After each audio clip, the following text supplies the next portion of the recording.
Assalamualaikum warahmatullahi wabarakatuh. Kembali lagi di Kisah Islami.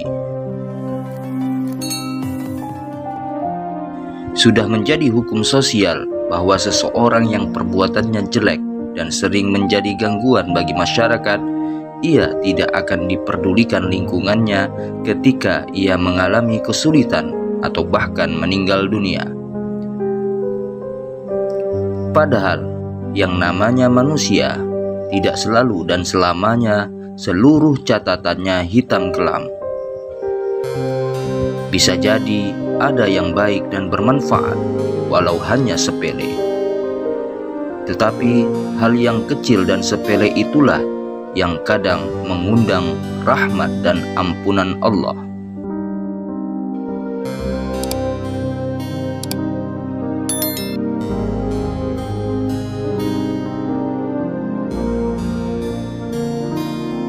Pernah terjadi di Basrah, seorang pemabuk yang sangat buruk moralnya meninggal dunia. Istrinya memberitahukan hal itu kepada para tetangganya. Tetapi mereka sama sekali tidak memperdulikan dan tidak mau merawatnya. Karena itu, ia memanggil 4 orang buruh upahan untuk merawat jenazahnya dan kemudian membawanya ke musola. Tetapi sesampainya di sana, tidak ada seorang pun yang hadir untuk menyolatkannya. Beberapa orang yang mengetahui hanya melihat dan membiarkannya setelah tahu siapa gerangan jenazah itu. 4 buruh itu pun tidak bisa melaksanakan sholat jenazah karena tidak tahu harus bagaimana. Istrinya itu memerintahkan orang-orang upahan itu untuk membawanya ke pinggiran hutan dan menguburkannya di sana.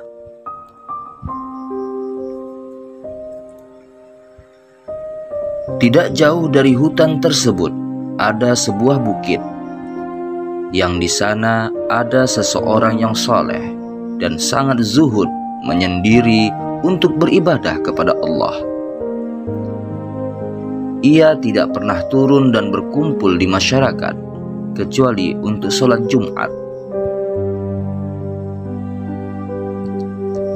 Entah bagaimana asal muasalnya, tiba-tiba orang itu turun gunung dan mendatangi jenazah sang pemabuk yang tengah digali kuburannya itu. Dan ia menyolatkannya. Setelah itu, ia duduk menunggu untuk memakamkannya.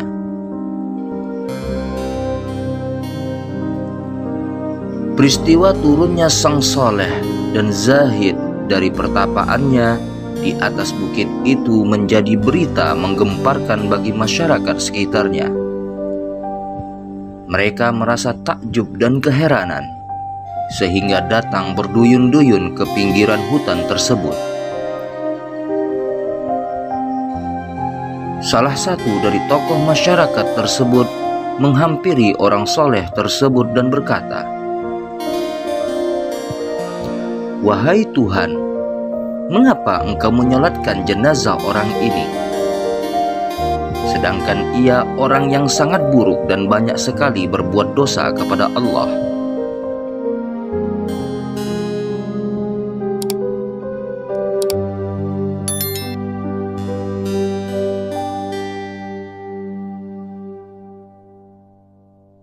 Orang soleh itu pun berkata, "Aku diperintahkan, tentunya melalui ilham, turun ke tempat ini karena ada jenazah seseorang yang telah diampuni oleh Allah.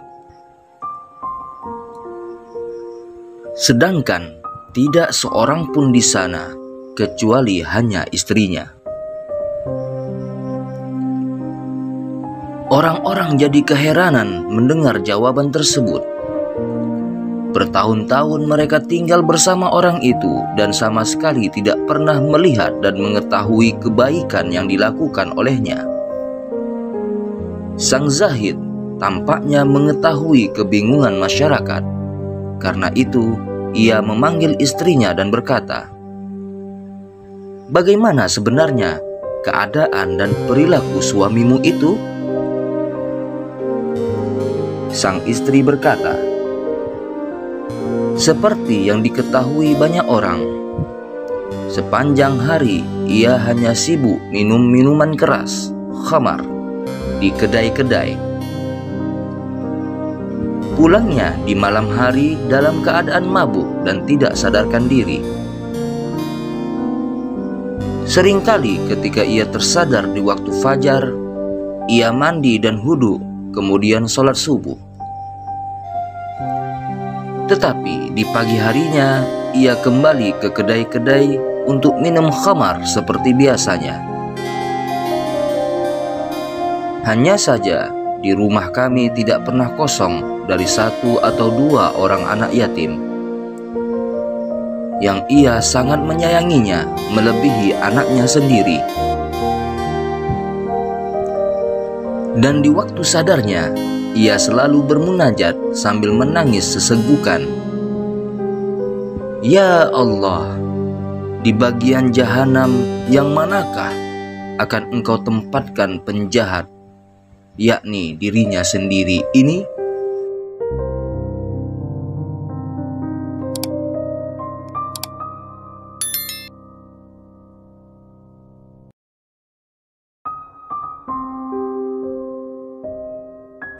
Kemudian sang zahid berkata, 'Sungguh maha luas kasih sayang Allah.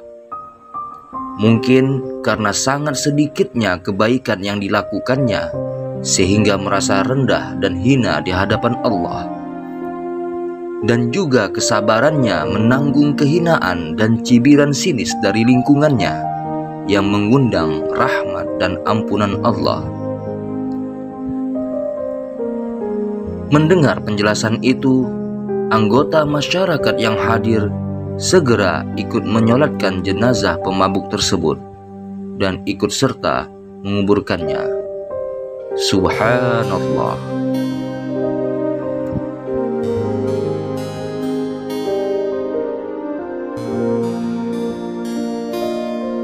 Semoga bermanfaat sahabat. Tabarakallah. Wallahul muwaffiq ila aqwamit thariq. Assalamualaikum warahmatullahi wabarakatuh.